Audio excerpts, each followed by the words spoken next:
Salam la team, j'espère que vous allez bien. Aujourd'hui on se retrouve pour une nouvelle vidéo YouTube. Ça fait tellement longtemps que j'avais envie de filmer une vidéo YouTube. Genre je vous cache même pas à quel point je suis heureux de retourner devant une caméra, d'avoir un micro devant moi et de pouvoir vous parler. Franchement c'était un été, une rentrée qui était très sportive. Genre franchement j'ai enchaîné les projets, il y a beaucoup de choses en ce moment. Inch'Allah je vais en Chine demain pour la foire de Canton, pour ceux qui savent ce que c'est. Et voilà, alhamdoulilah, il y a des beaux projets qui arrivent et j'espère pouvoir vous en parler Inch'Allah sur YouTube. En tout cas voilà, aujourd'hui on se retrouve pour une FAQ. On va parler de divers sujets, diverses problématiques qu'on a en Algérie, qu'on a en France. Voilà, j'espère pouvoir vous répondre de la façon la plus claire. Faut savoir que maintenant, pour ceux qui savent pas, j'ai un peu plus de recul en Algérie. J'ai pu acheter un appartement pour moi, j'ai pu construire des villas pour ceux qui le savent, pour ceux qui m'ont croisé au rang, pour ceux qui les ont vus. J'ai pu faire aussi des restaurants, alhamdoulilah. Donc voilà, ça se passe plutôt bien. Donc voilà, aujourd'hui, on va essayer d'apporter des éléments de réponse à vos questions et de la façon la plus sincère. Pas sûr que les réponses plaisent toujours, mais on va essayer d'être sincère et je pense que c'est le plus important. Bien évidemment, j'ai pas besoin de vous le dire normalement, n'hésitez pas à vous abonner à la chaîne YouTube si c'est pas encore fait, de mettre un like, de mettre un commentaire, en espérant qu'il soit bienveillant parce que ça sert à rien d'être malveillant frère dans la vie. Même si quelqu'un demain il se trompe ou je dis une chose qui vous plaît pas ou je sais pas, peut-être il y a quelque chose de la vidéo qui va pas vous plaire ou une réponse, ben venez on en parle, venez on en discute, on est des bonnes personnes, on est des gens bien éduqués, donc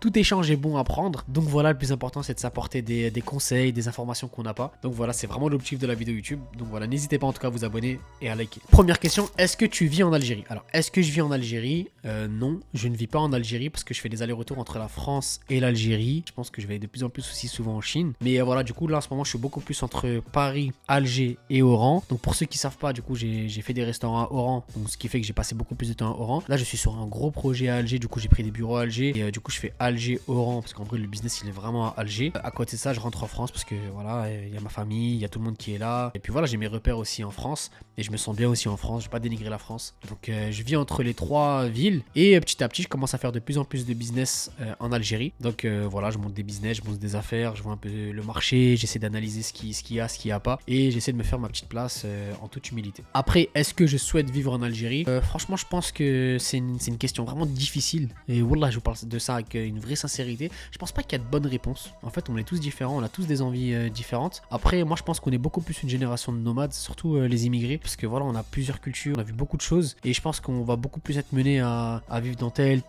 pays, peut-être avoir des pieds à terre un peu à droite à gauche. Et après, ouais, c'est sûr que quand t'as des enfants, bah là, à ce moment-là, c'est un peu plus compliqué. Franchement, ouais, en tout cas, je m'éclate en Algérie, je suis très heureux. Genre, ça se passe vraiment bien, alhamdoulilah. J'ai mon entourage, il y a tout, il y a vraiment tout. Genre, je manque de rien, alhamdoulilah. Et voilà, après, c'est plus selon les goûts de chacun. Donc, moi, je sais que je suis plus dans le délire nomade. Je suis un éternel curieux, donc j'aime découvrir, j'aime voir. Et on va dire que j'aime bien changer de place, tu vois. Donc voilà, j'envisage pas d'habiter en Algérie, mais je fais des allers-retours. Est-ce que t'es heureux en Algérie? Alors, oui. Je suis très heureux en Algérie parce qu'il y a beaucoup de personnes qui doutent, il y en a beaucoup de personnes qui pensent que l'Algérie c'est le tiers-monde, ils pensent qu'en fait il n'y a rien là-bas alors qu'ils ont rien ici, c'est ça la dinguerie. Mais non, alhamdoulilah, je suis très heureux là-bas, je passe des mois et des 6 mois là-bas, je suis très heureux à part que parfois mes parents me manquent, que ma femme me manque, mais vraiment c'est formidable. Il y a des projets de ouf, il y a des gens super compétents, alhamdoulilah, genre c'est super développé, souvent plus que la France. Je sais qu'il y en a ils vont me prendre pour un fou, mais voilà, il y a des secteurs sur lesquels ça va beaucoup plus vite qu'en France. Franchement, je suis trop heureux d'être là-bas. Je sais que voilà quoi, je suis bien. En fait, je prends vraiment le temps de vivre là-bas. Et derrière, je trouve que côté business, c'est vraiment le moment. Alors, est-ce que tu préfères vivre en France ou en Algérie? Alors, ça, c'est des questions qui viennent tout le temps. Genre, c'est une dinguerie. Genre, je sais pas pourquoi les gens ils aiment trop poser des questions comme ça. Est-ce que tu préfères la France ou l'Algérie? Pourquoi vous voulez faire des problèmes comme ça? Je comprends pas, frère. On est heureux, on a la chance d'avoir les deux passeports. Hey, arrêtez de faire des problèmes, frère. Voilà, je comprends pas, tu vois. Bon. La réponse, frère, elle est des deux côtés. Frère, j'aime la France pour ce qu'apporte la France et j'aime l'Algérie pour ce qu'apporte l'Algérie, frère. Je vais pas rentrer dans un délire où oh non, vive l'Algérie, t'as Algérie, j'aime pas la France. Moi, frère, vous en m'entendrez jamais parler comme ça parce que je suis pas quelqu'un de dénigrant. Je sais ce que la France m'a donné. Très important dans la team. J'espère que ceux qui sont un peu de jugeotes, bah, ils s'en rendront compte. Et bien sûr, Tahia Algérie, je suis très fier d'être algérien et ça, vous le savez, je l'exprime assez souvent. C'est pour ça que je fais beaucoup de vidéos par rapport à l'Algérie. C'est pour ça que j'avais sur l'Algérie. Et voilà, frère. Genre, on a la chance d'avoir des passeports, profitons-en. On a la chance de pouvoir voyager, profitons-en. Alhamdoulilah, c'est une chance. Tu vois, je sais que s'il y a des gens qui auraient eu la chance d'avoir le passeport français, de pouvoir voyager, je pense qu'ils l'auraient fait. Donc, alhamdoulilah. Donc voilà, moi, faut pas rentrer dans ce délire là. Moi, je suis pas dans ça. Donc, moi, vous allez pas réussir à gratter du buzz par rapport à ça sur moi parce que je suis pas dans ce délire. Genre, vraiment, je suis pas dans le délire. Frérot, moi, j'ai envie d'être une bonne personne, de kiffer, alhamdoulilah, de faire des belles choses. Basta. Je veux pas rentrer dans les délires de ça, c'est des conversations qui mènent à rien. Pas dans ça, frère. Alors, est-ce que la langue arabe est une barrière pour s'expatrier? Franchement, non. Alhamdoulilah, on a de la chance d'avoir un pays qui est assez francophone. Donc, c'est un pays dans lequel beaucoup de personnes parlent français déjà, ça c'est la première chose. Et la deuxième chose très importante, c'est un pays dans lequel les gens parlent anglais, mais beaucoup mieux qu'en France. Genre vraiment les pays rebeux, c'est une dinguerie pour en avoir fait plusieurs, que ce soit l'Arabie Saoudite, que ce soit le Qatar, que ce soit Dubaï, que ce soit le Maroc, que ce soit la Tunisie, que ce soit l'Algérie. Et là, il paraît que les gens ils sont vraiment, machallah, anglophones. Genre ils ont une facilité, c'est une dinguerie. Et genre avec l'accent, ils te mettent à l'amende direct, frère. Donc au final, non, pour moi c'est pas du tout bloquant. Après, c'est sûr que c'est important d'apprendre la langue, c'est important d'apprendre déjà l'arabe littéraire déjà par rapport à notre religion, et c'est aussi très important d'apprendre le Darija pour pouvoir échanger plus fluidement avec certaines personnes, surtout avec entre guillemets, parfois quand c'est un peu dans des villages un peu reculés, bah là à ce moment-là vraiment ils peuvent être assez limités en français, donc ne pas pouvoir te répondre en français et même ne pas pouvoir comprendre ce que tu dis en français. Donc derrière, c'est vrai que là à ce moment-là c'est important d'apprendre l'arabe, mais sinon non, tu peux vraiment te débrouiller. Après, l'objectif c'est de tendre à parler très bien rebeu. La team, on est des Algériens, faut parler arabe. Genre voilà, il y en a plein moi qui me disent ça sur les réseaux, non mais tu parles français, arrête de parler français. Et si moi je pouvais parler que rebeu, je parlerais que rebeu, pour être honnête, tu vois. Mais en tout cas voilà, c'est pas une barrière, mais voilà, faut pas rester sur ses acquis et faut progresser. Quel est le meilleur moyen de gagner de l'argent en Algérie? Là, ce que je vais vous dire, normalement, là, vous devrez payer là, pour ce que je vais vous dire. Parce qu'alhamdoulilah, et vous le voyez pour ceux qui me suivent, j'ai un réseau de ouf en Algérie. Pour ceux qui me connaissent maintenant, tu vois, pour ceux qui suivent un peu mes aventures, que ce soit à Oran ou à Alger, on connaît beaucoup de monde, on connaît des personnes qui ont entre guillemets les plus grosses boîtes et qui marchent le mieux, on va dire, tu vois. Donc j'ai du recul par rapport à cette question et je vois un peu c'est quoi les tendances actuelles en Algérie. Je vois en fait quels sont les secteurs ingrats où un dinar est égal vraiment à un dinar et un dinar est égal à un dinar vraiment durement gagné. Tu vois, donc c'est quoi le mieux? Tu vois, c'est où je vais dépenser le moins de temps et gagner le plus d'argent. Parce que pour moi, la personne qui gagne le mieux sa vie, c'est la personne qui gagne le plus d'argent, mais en faisant le moins de choses et en ayant la plus belle vie. C'est pas la personne qui va gagner 1 million d'euros par mois, mais qui va être H24 au travail, qui aura des problèmes, qui va stresser, qui va avoir mal au ventre. Je préfère une personne qui va gagner 200 000 euros, 300 000 euros, mais cette personne, alhamdoulilah, elle va avec ses enfants, elle va rentrer le soir, elle va ramener sa femme au cinéma. Tu vois ce que je veux dire? Donc pour moi, le meilleur domaine en Algérie, c'est pas forcément la restauration, c'est pas forcément ce que j'ai fait. Moi, j'ai vraiment appris, je vous le cache pas, la team, je suis très honnête. Pour moi, les meilleurs services, les meilleurs produits, c'est déjà la digitalisation, parce que là, actuellement, l'e-commerce en Algérie, c'est en train de faire de ouf. Ça, c'est très important. Il y a le service aussi, t'as des services où c'est vraiment intéressant en Algérie, où ça commence à péter. Bon, tout ce qui est boîte de livraison, etc. Bon, là, c'est la guéguerre, il y en a beaucoup en Algérie. T'as des services qui n'ont pas encore été vraiment bien évolués. T'as tout ce qui est domaine bancaire en Algérie qui n'a pas vraiment encore bien évolué. T'as tout ce qui est administratif. Je pense qu'il y a un vrai truc,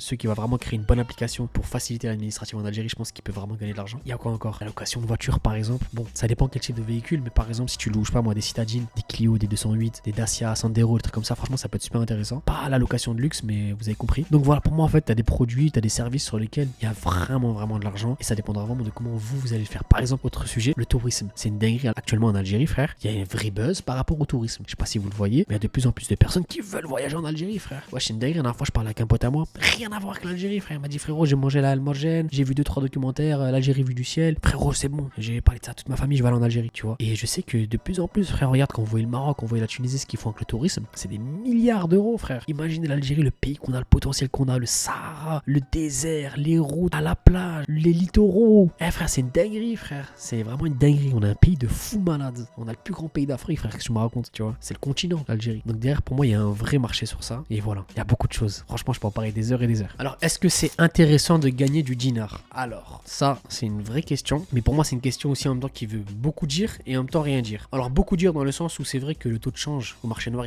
frère, il fait des vagues. 2022, il était à 22. 2023, il était à 23. 2024, il est à 24. Là, on est en 2024, il est monté à 26. Je crois, une semaine, il était à 26. Après, il est descendu à 25. Enfin, bref. Je sais que le taux de change, il fait flipper. C'est-à-dire, si demain, par exemple, tu as investi 10 000 euros dans un appartement, c'est vrai que du jour au lendemain, tes 10 000 euros ils peuvent se transformer en 8 000 euros ou 9 000 euros. Donc, c'est vrai que si derrière, tu n'as pas vraiment de garantie sur le produit que tu achètes ou sur le service que tu achètes, c'est vrai que derrière, il peut y avoir une forte dévaluation de ce produit-là. Donc, ça, c'est officiel. Et c'est vrai que ça peut faire assez peur. Mais surtout quand tu changes, tu dis, est-ce que je change au bon moment? Surtout que parfois, il y a des spéculations. Tu as des gens qui vont dire, ah frérot, l'euro, il va monter à 30. Et là, à ce moment-là, tu es comme ça, tu dis, mais est-ce que je paye maintenant? Tu vois, donc, je peux comprendre. Après, derrière, moi, je pense que, voilà, depuis des années, c'est comme ça. Je pense qu'il faut s'adapter au marché. Ça veut dire, faut essayer de changer quand tu as besoin de changer. Faut essayer, quand il y a du dinar, peut-être le transformer en euros. Essayer d'acheter des choses sur lesquelles, il y a une force progression aussi.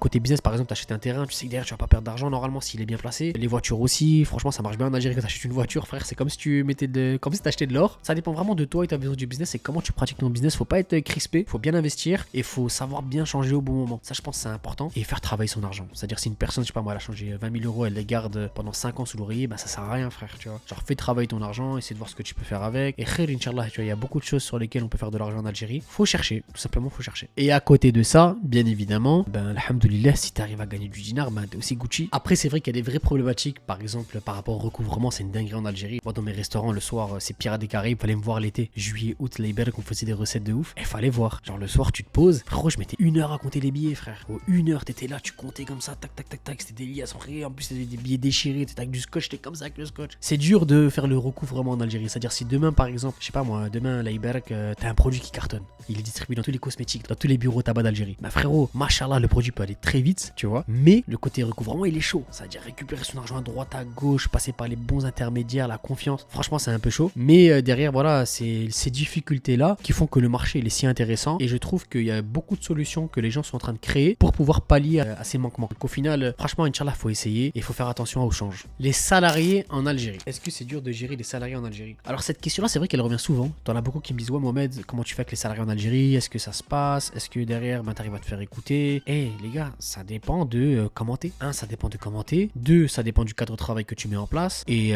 3, ça dépend aussi des règles que tu instaures, tu vois. Si ton gérant il est claqué, les salariés seront claqués, tu vois. Si demain tu passes pas d'entretien, tu fais pas de formation, tu laisses pas bien ce que tu veux de toi, si tu ne mets pas un bon cadre de travail avec un bus, avec un t-shirt, avec ça, avec ci, tu vois ce que je veux dire? Faut lui faciliter aussi, il faut que le mec il soit ancré dans ton projet, tu vois, ça c'est important. Donc pour moi il y a toute cette phase là qui est très importante. Après derrière voilà, tu sais, dans tous les pays du monde les salariés parfois c'est plus ou moins facile selon les secteurs. Demain tu vas prendre un informaticien, tu vas prendre un mec qui va faire plaquiste ou il va retourner des steaks toute la journée, c'est pas pareil frère, faut être honnête, tu vois. Entre un bac plus 7 et un bac plus 1, c'est pas pareil, c'est logique. Et celui qui va dire c'est faux, c'est un menteur. Mais voilà, après derrière c'est à toi d'essayer de comprendre, de voir leurs besoins et aussi de s'adapter au marché. Par exemple au niveau du salaire il y a des codes à avoir, par rapport aux acomptes t'as des codes à avoir, par rapport à beaucoup de choses. Par rapport aux villes aussi en Algérie, ça c'est un vrai truc, ça. Ce que je vais vous dire là c'est une pépite. Par rapport aux villes, je sais que t'as des salariés par exemple à Oran, à Alger ou en Kabylie ou à Constantine, c'est pas pareil. Moi je le vois chez moi, c'est les salariés frère, c'est je travaille si j'aime bien.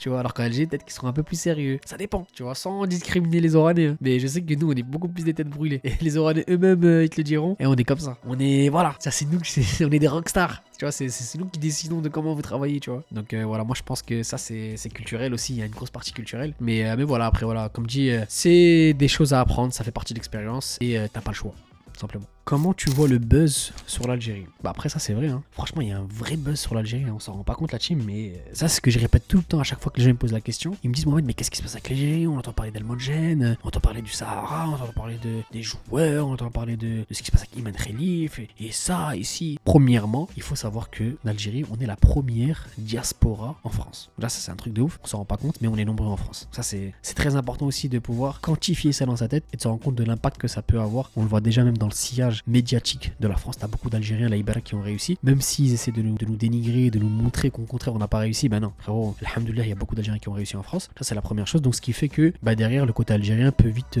exploser. Deuxième chose, l'Algérie ça fait parler frérot. L'Algérie on est connu pour être des grandes bouches, on est connu pour être un peuple qui quand on parle de nous on est à l'écoute, tu vois. Donc ce qui fait que tout ça mélangé en fait, frère ça communique, il y a beaucoup d'influence, il y a beaucoup de vues, il y a beaucoup de likes et ce qui fait que derrière bam bam bam bam ça monte, tu vois. Et quand tu vois aussi qu'en Algérie je crois 70% de la population algérienne a moins de 30 ans, ça veut dire une chose, ça veut dire que les Algériens sont très connectés frère. J'ai un pote à moi là Ibarak, il a un truc de téléphonie qui est très connu. Il m'avait dit un truc un jour, il m'a dit Mohamed, il faut se rendre compte que un Algérien a 2 puces. Genre un Algérien est connecté à 200%. Parce que lui il est dans la vente des puces. Et il m'a dit c'est une dinguerie, il m'a dit ça veut dire grand chose, ça veut dire que l'Algérien est surconnecté frère, tu vois. Donc au final ça fait une force et alhamdoulilah c'est bien. C'est derrière ça peut nous créer un soft power et je pense qu'en Algérie on en a besoin, c'est bien pour nous, tu vois. Tant mieux si derrière ça peut nous faire rayonner, ça peut nous faire entre guillemets exporter plus de produits, exporter plus de services, montrer un peu notre qualité à l'international. Frère, moi j'en serais que heureux, tu vois. Pour moi c'est vrai qu'il y a un vrai buzz avec les produits algériens et tant mieux frère, tant mieux, profitons-en. Tu vois par exemple le Morgen, c'est une dinguerie ce qui s'est passé. Morgen en plus c'est une pâte à tartiner frère, elle a été faite en 2019, à la base il faisait du miel. C'est pas un truc de ouf hein frère, quand tu penses au processus de Morgen c'est quoi? C'est une pâte à chocolat,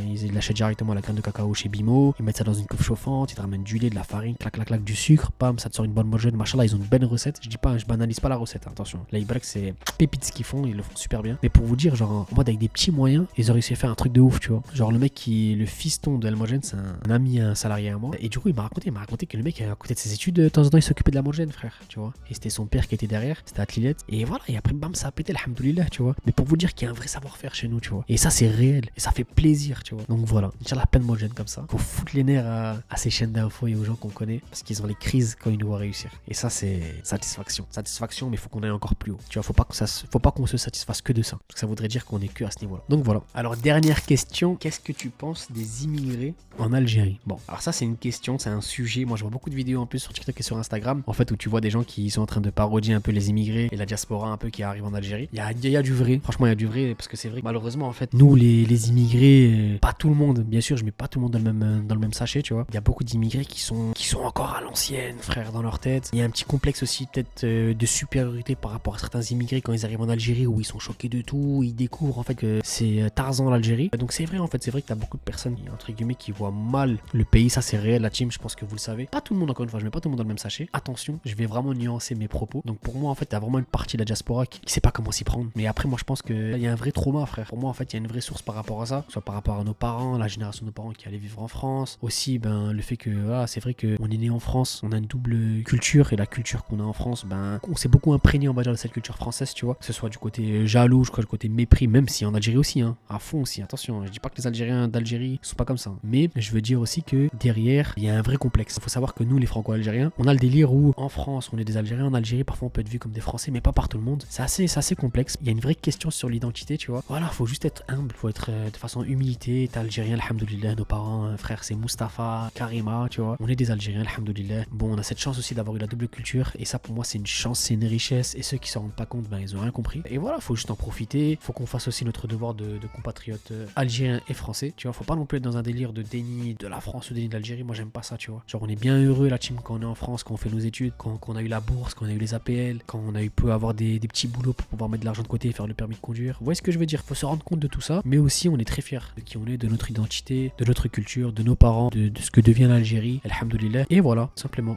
Faut pas trop se prendre la tête, je pense. Faut juste être qui on est, l'assumer. Et je pense que des deux côtés, en fait, on a besoin l'un de l'autre. C'est-à-dire, on a besoin des Franco-Algériens, on a besoin des Algériens d'Algérie. Et c'est comme ça, Inch'Allah, qu'on réussira. Et c'est en se tenant la main, et c'est pas en étant divisé, ou c'est pas en étant vulgaire, ou c'est pas en critiquant l'un ou l'autre côté. Vraiment, ça, c'est la team. C'est réducteur, c'est pas le comportement d'un musulman. Et voilà, c'est juste ça, en fait. C'est être des personnes bien, s'apporter. Et voilà. Après, pour moi, en Algérie, oui, c'est vrai que parfois, je peux être vu comme l'immigré. Surtout, frère, j'ai 50 salariés, frère, pour 2 restaurants. Voilà, c'est sûr que quand je parle, mon arabe cassé, ils se disent, Hada immigré, Chebra, mais tu vois ce que je veux dire, genre, il ne comprend pas et tout. Après, voilà, frère. L'objectif, c'est quoi? C'est d'avancer, c'est d'essayer d'être une bonne personne et d'évoluer, frère. Pas rentrer dans des délires. Il y a beaucoup de gens qui veulent ça. T'as beaucoup de gens, en fait, qui se nourrissent de division, qui se nourrissent de haine. Mais il faut pas être dans ça. Faut être ensemble, faut être soudés, alhamdoulilah. On a de la chance d'être algérien. Faut se soutenir, tu vois. Parce que si même nous, on se soutient pas entre nous, on est mort. Bon, voilà, la team. J'espère avoir répondu à quelques questions. J'espère que j'aurais bien traité les sujets, que je me serais pas trop étalé, tu vois. J'ai pas envie d'être ennuyant quand je parle. Tu vois, ça me fait flipper, ça d'être ennuyant. En tout cas, voilà, encore une fois, n'hésitez pas à vous abonner, à liker, à commenter. Si vous avez d'autres questions à ce moment-là, moi je peux pouvoir y répondre. Là, c'était un sujet beaucoup plus vaste. Je vais pas parler de business. Je ferai des vidéos sur le business où je parlerai de business. Là, c'était beaucoup plus social. C'était comment ça va. Tu vois ce que je veux dire? C'était plus des questions comme ça. Donc, ça m'a fait plaisir de faire cette petite vidéo YouTube. Et n'hésitez pas à me dire en commentaire, j'y répondrai. Comme à chaque vidéo, vous avez vu, je réponds à chaque fois. Et voilà. Slama, ciao, ciao. Buvez de l'eau chaude. C'est bien avant de dormir. Et moi, ce que je vais faire là tout de suite. Allez, ciao, ciao.